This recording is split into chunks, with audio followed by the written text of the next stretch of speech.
Power Producers Shop Talk, where we are refining and redefining the sales game by equipping you with the tools you need to differentiate yourself in the marketplace.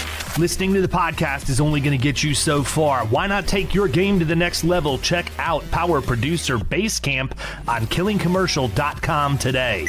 Tactical skills that'll help you provide deliverable value to your clients and prospects. Want to have the sweet swag that we send out from the Power Producers podcast for your clients and employees? Check out policyt.com today. And action items that you can provide to take your prospects and clients to the next level. Want to create an online presence but don't know how to start? Check out crushingcontent.com. It's done for you, so all you have to do is show up. This is Power Producer Shop Talk, production redefined. Are you ready to feel the power? What's up, everybody? Give me just a minute. I'll let everybody in. Greetings from Louisville, Kentucky. Can y'all hear me all right? Yep. All right, cool. I'm already warmed up today. Listen, we're going to spend today talking about general prospecting, and I want it to be a little bit of a round robin, but I think that sometimes it makes sense just to go back to the basics a little bit because we get so caught up in a lot of the technology and the other things that are out there. And, you know, it was sort of spawned just by thought process because I listened to Scott Angel from Leo present when I was right before I came out here. And I want to be clear, I'm not saying anything negative about using a service like Leo or Insurance X Dates or MyEdge or any of those things, but I want you guys to think about a couple of things as you're starting from the very beginning and building your raw leads list. You can end up spending a lot of money on buying tools that really are not doing anything other than making your life easier. And if efficiency is what you want from them, then by all means, go get it. And what I mean by that is every one of these leads list, prospecting list builders that they have out there are kind of all the same in that they're all pulling from public domain. We have the ability to go get all of the information that they get. The difference is I used to have 16 browser tabs open to get all of that stuff. And now we're at a point where it's aggregated into one nice dashboard. So, you know, one of the things that I had mentioned to them, before was, and I also want to be clear about something else. The data is only as good as the source of the data. Okay. So I think that a lot of times we look at some of these software tools that we have access to, and when we get the data, it's not 100% where we expect it to be. That's not necessarily the tool's fault. That's because the data sucked from the place that they pulled it from. And that's where it's not accurate. But I do think that, you know, there's a lot of times, at least in the demos that I've done and some of the people that I've had on the podcast in the past, where what they deliver doesn't match what they demo. So sometimes you're going to run into the point, well, we can get you this, we can get you that. And the one that I hear all the time is, well, we're going to get experience mods, right? And obviously that's important to me and excites me because that's something that we could use and would save us a considerable amount of money at the agency. But then you get the product, you open it up, you run your first leads list, there's no experience mods anywhere.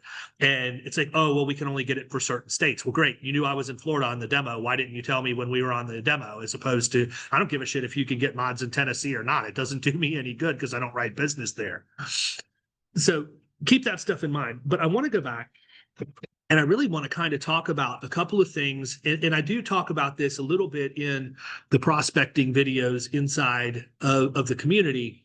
But I want to go back kind of the basics and give you guys some ideas and things to think about and to look for out in your respective geographies, because I feel like there's always things that I find when I'm on a coaching call with somebody and they say, well, we don't have that. And I go into Google and guess what? They have that.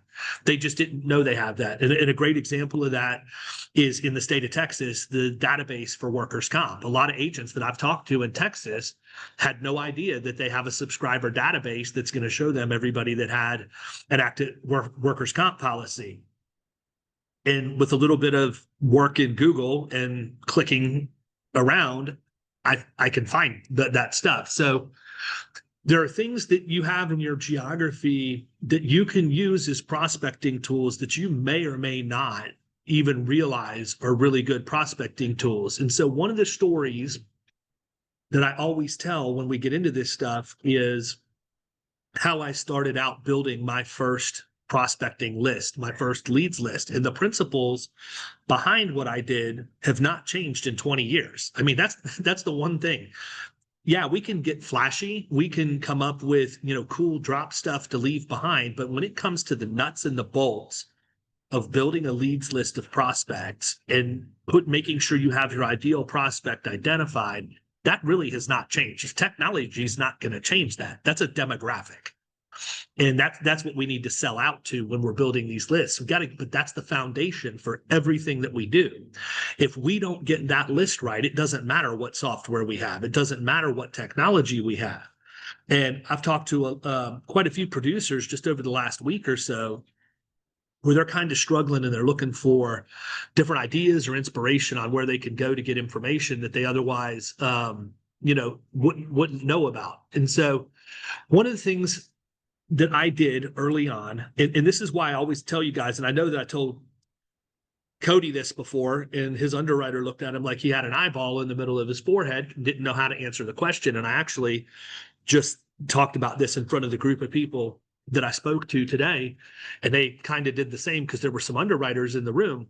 But we pay so much attention to what these marketing reps say when they come in. If we meet with them and they come in and they have the same list of everything that's quote unquote hot, and they hand it out to every agency that they go visit. So immediately all of the agencies look at that and they're like, ooh, well, I should go do this or I should go do that. In life, the real opportunity is never going to be where everybody else is going. You have to be willing to forge new ground and go to the places that they're not. And instead of talking to the marketing rep who's just out there to try and hype you up to place business with them, I've always advised to go to your underwriters and ask your underwriters this question. What is a class of business you're really good at, that you have the coverage and the pricing for, but you don't really see submissions on from anybody else? And one of the people in today's session said, how many times does the underwriter actually answer you? And I said, they answer me every time. It's just sometimes it takes them a couple of weeks to get back to me because nobody else has ever asked them that question before. They just get submissions that all look like the stuff that the marketing rep handed out. And then the follow-up to that was, well, how do they know what those things are? And I said, you know what? I don't know the answer to that, but I would suspect that they go back and they look at their book of business. They see some accounts that they had some success on, but they only have 2 or 3 of them. They were competitive in pricing. They were competitive in policy structure. And, they ended up winning the business, but nobody was going to build a niche around that stuff. And that's where the real opportunity is. That stuff is typically hyper-focused. It's a little bit left of center, but it's really, really easy to ramp up very quickly when you can build your marketing processes around that. So the story for me is when I first got into the industry, we had just had 4 or 5 hurricanes that had come through the Tampa Bay area back in 2000. I want to say it was 03 or 04. And I started in 05. Yeah, because it's 20 years this year. So in 04, we had just had like 4 or 5 hurricanes come through, and several of them were actually Category 5. So there was no property capacity at all in Florida. And believe it or not, even with that is still not as hard of a market as what we're in today. The market we're in today is still way worse than what that was. But I found out, and this is going to be a little bit different than what you guys normally hear me talk about, because I was leading with insurance. I wasn't leading with risk management or total cost of risk. I was looking at the data that was given to me, and I used that to build my leads list. And so we had a competitive advantage in the marketplace because we had a direct contract with Chubb. It was a very difficult contract to get, and there were only a couple of other agencies who had it. And so I got to be very, very close with the Chubb underwriters. I ate, slept, and breathed Chubb for about 2 or 3 years during that time. I was a brand new producer. I had an agency principal that was breathing down my neck because he wanted me to validate. But when I was hired, I was told that I had a year to validate, or a year to start producing, I should say.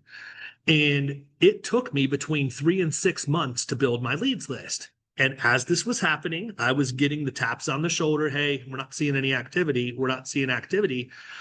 And I said, listen, you've got every other producer out there that's going through daddy's Rolodex, talking to their friends and writing their business. And at some point that engine runs out of gas and there's no way to refuel it.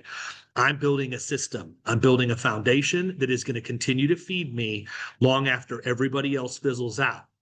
You got people that are looking at this as a year. I'm looking at this as the rest of my life. So I'm going to do it the right way from the ground up.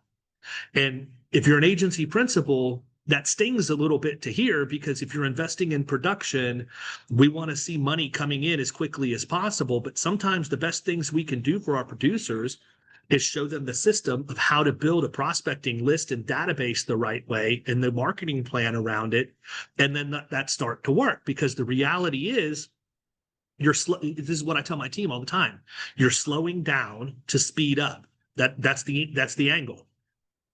It took me 3 to 6 months to build my prospecting list, but at the end of the first 12 months of production, I had written almost $500,000 worth of revenue to the agency, not premium, agency commissions. The next closest person to me was $87,000, and they didn't have anything organic coming in, and I was just getting warmed up. So what I did was I went to the carrier, and it wasn't so much about what is something you're good at but you don't ever see. Chubb had property capacity, and that was the angle that I took. I just needed to get them an admitted property market. So if you think about where you're at, think about what your coverage advantage is that you might be able to lead with in your area. I know a lot of people in New York, for example, I see Kristen on here, have problems getting the correct endorsements for different construction accounts with the action over and the umbrella and all of that. But I also know that there are a good number of mutual companies that actually provide that, but not every agency has it. So if you have one of those mutuals that can get the right coverages for people, then you're in a really good spot to go out and lead with the fact you can do that, because not everybody is going to have the same product that you have. And I'm going to emphasize, I understand we're moving away from total cost of risk, but I want you guys to be thinking about this, because the conversation you have to get in the door is not the same conversation you have to have once you're in the door. Obviously, you want to think about your thought process or complete your thought pattern, but at the end of the day, I'm still going to talk about the same things I always talk about. I'm just getting my opportunity based on what that wedge, for lack of a better term, to get in the door. And that was property. So when I talked with them, I said, what are the classes of business that you do really like? And they said, we like Department of Defense contractors, technology, life sciences, and light manufacturing.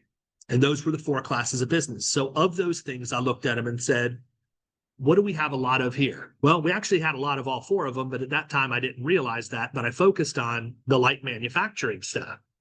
And as I was doing some cursory research on the internet, I found out that there was a database for Hillsborough County, which is the Tampa Bay side of the bay, and another one for Pinellas County, which is the St. Pete Clearwater side of the bay.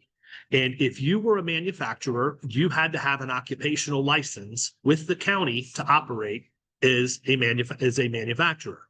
So I could go to the tax collector's website.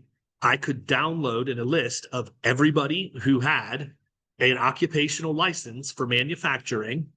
Takes all the guesswork out of it. I know they're operational. I see when they paid the bill to have their license renewed, and I know they're in business. So that was the first thing. And that was where I started. And I think that's one of the things where people mess up. And it's really early in the game, but if you mess that part up, everything else is going to be messed up moving forward. You have to build the foundation right. And the way you do that is by finding a database or a list or something. I know that Richard out in Oregon is working on trucking right now. Trucking is another one. And I know that there are places that he can go to get lists, because I've been talking with his producer about how he's going to start prospecting and marketing to this stuff instead of constantly just having inbound stuff come in and it feels like we're working a lot, but not really making forward progress. And so every caveat, every niche that you can go to is going to have a list somewhere. It may be a trade association, it may be the county, it may be the state. You just have to do some cursory Google research to figure it out. Or the other thing you can do is ask one of the clients you already have, hey, out of curiosity, is there anything special that you have to have, like license-wise or anything like that? And then they can tell you. But I went in and I found out that Chubb wanted light manufacturing. They wanted it to be and I'm going to date myself a little bit. They wanted 1996 or newer construction, masonry non-combustible, 2 miles or more away from the water. That was it. So I needed to find the manufacturers first. And then the very next thing I did was go to the property appraiser's website for each of those 2 counties.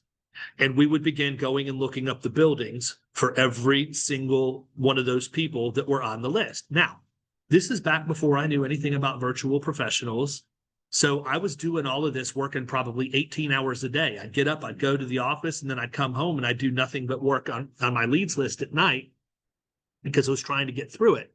Today, if I were going to do the same thing and I wasn't going to use a software that aggregates everything into a dashboard, I would just get that list, hand it over to a VA and say, go to the property appraiser's website and fill in the COPE information for each one of these businesses. So if I could get to the property appraiser's website and see that these people had masonry non-combustible 1996 or newer, 2 miles or more from the water, it was going to be an easy appointment to set because everybody was getting bad news. Everybody was getting options that were excess and surplus lines. And I had a very limited distribution admitted market that I could go in with and say, here's who we have to offer. Let's talk about what it would look like in putting something together. I already had a leg up before I ever walked in the door because the biggest problem that they had at that time was exorbitant property rate increases or the inability to get property insurance at all, depending on the agency that was representing them. And so that was the beginning of everything I did to build that leads list out. Once we got done with the property appraiser stuff and we knew that we had what I would say is a fully qualified opportunity, I would take that piece and I'd flip it over to our telemarketing people and they would set appointments. I was running marketing drops. I was doing my own cold calls and I was also reaching out to my network for introductions into the companies if, we had people who knew people inside. And it was amazing. It sounds so simple and it really was. It wasn't difficult at all. It just had to put the work in to actually create the list.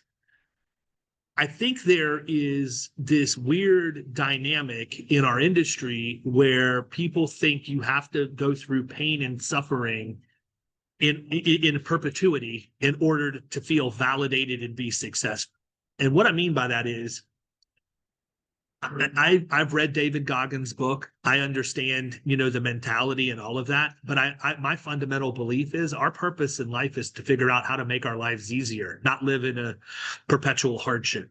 So if you have to go through the fire to be forged, absolutely you need to do that. But if you're living in the fire in perpetuity, you're either masochistic or you just don't know what you're doing, because we should be able to evolve and get to the point where we don't have to live in the fire all the time. And that's where you get after you've been in the industry for a few years, then you're living off of referrals and everything else.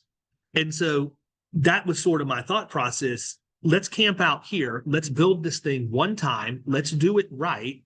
And when we do, we're never going to have to go through and do this again. So when you come into the community and we talk through business plan and talk through, ideal prospects and all of those things, when you schedule time with me, that's one of the things I'm going to say. What do you think the sustainability is for this? What do you think the overall market opportunity is for this? Because if I would have gone in to the property appraiser or the tax collector's website and pulled a list of manufacturers and it had 16 on there, that's not something that's going to be a sustainable business model for a long period of time.